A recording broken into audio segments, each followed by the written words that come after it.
সুস্থ আছেন। আমি স্মিতা। ভিডিও শুরু করার আগে যেহেতু আমি ভিডিওটা গণেশ পুজোর দিন বানাচ্ছি, তাই সকলকে জানাই গণেশ পুজোর অনেক অনেক শুভেচ্ছা। আর ভিডিওটা বানাচ্ছি গণেশ পুজোর দিন এই জন্যই, কেন কি আমরা জানি আমরা যখন কিছু নতুন শুরু করি তখন আমরা গণেশ পুজো করে তারপরেই কোনো কাজ শুরু করি। তো এটা যেহেতু আমার নতুন একটা চেষ্টা, নতুন একটা জার্নি, তো আমি ভাবলাম কেননা এই দিনটাতে ভিডিওটা শুরু করি ভগবানের আশীর্বাদ নিয়ে। আশা করি আমার ভিডিও আপনাদের ভালো লাগবে। আর যদি ভালো লাগে তাহলে প্লিজ আমার চ্যানেলটাকে সাবস্ক্রাইব করবেন। গণেশ পুজোর দিন সকালবেলা আমি ঘরে আমার ঠাকুরকে পুজো দিয়ে আমি যাই আমার এক বন্ধুর বাড়ি, পাশেই ওদের বাড়ি। ওরা এই বছর নতুন বাড়ি কিনেছে, তাই গণেশ পুজো করছে।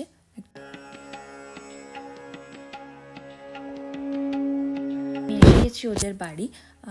এই ডেকোরেশনগুলো আপনারা যেগুলো দেখছেন, এগুলো আমরা আগের দিন রাতেই সবাই মিলে করে রেখেছিলাম। শুধু ডেকোরেশন না, মানে যেখানে ঠাকুর বসবেন সেই টেবিলটা, আশেপাশে সব জিনিসপাতি সব কিছু পরিষ্কার করে যা পুজোর সামগ্রী সব কিছু গুছিয়ে রাখা হয়ে গেছিলো। সকালবেলা উঠে খালি ঠাকুরকে দেওয়ার জন্য যে ভোগ বানানো ওই কাজটুকুই ছিল, তো সেটা আমার বান্ধবী উঠে করে নিয়েছিল। আমার আসতে একটু লেট হয়ে গেছিলো, তো পুজো শুরু হয়ে গেছিলো। পুরোহিত মশাই একটু সকাল সকালই এসেছিলেন, 8:30 নাগাদ। তো আজকে সেই পুজোরই কিছু মুহূর্ত আপনাদের সাথে শেয়ার করব। আশা করি আপনাদের ভালো লাগবে। ভিডিওটা দেখুন। যদি ভালো লাগে তাহলে আমাকে প্লিজ কমেন্টের মাধ্যমে জানাবেন আপনাদের ভিডিওটা কেমন লাগলো।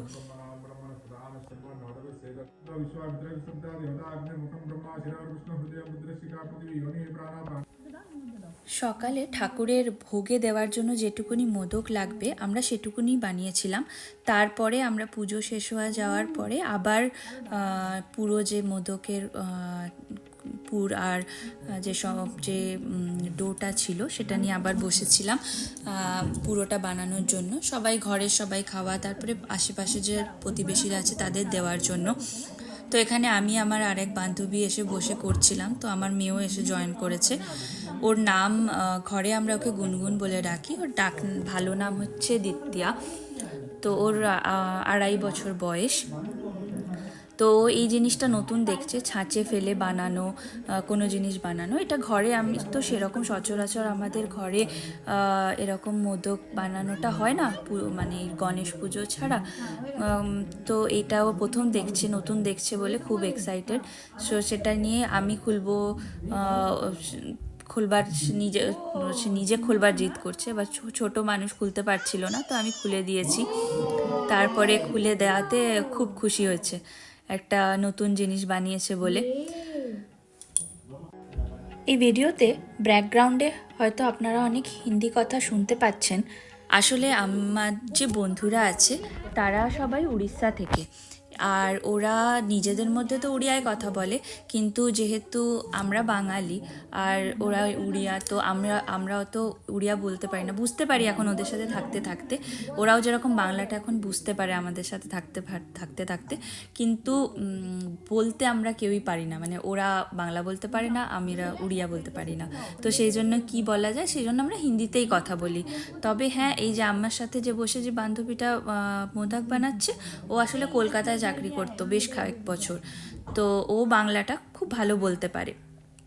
তারপরে মোদক বানানো শেষ হয়ে গিয়ে আমরা এখন এই বাইরে বসে একটু চা খাচ্ছি। খুব ভালো রোদ বেরিয়েছিল, সেই জন্য চা খেয়ে কয়েকটা ফটো তুলে সবাই মিলে, তো ছোট্ট মতো একটা ফটো সেশন করে তারপরে আমরা আবার লাঞ্চ করি।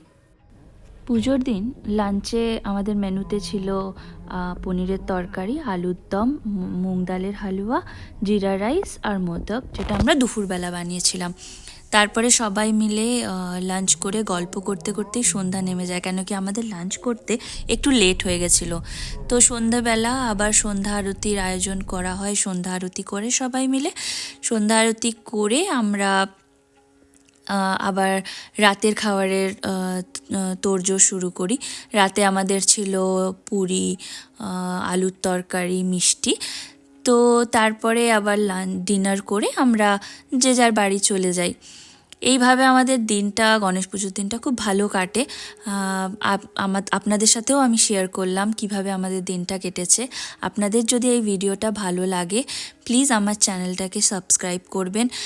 আর যে ভুল ত্রুটি, আমি জানি ভিডিওতে অনেক ভুল ত্রুটি আছে, কেন কি এটা আমার প্রথম ভিডিও, তবে আশা করছি ভবিষ্যতে শিখে আমি আরও ভালো ভিডিও করার চেষ্টা করব। প্লিজ আপনারা আমার সাথে থাকবেন। আজকের মতো ভিডিওটা এখানেই শেষ করছি, আবার দেখা হবে নতুন আরেকটা ভিডিওতে।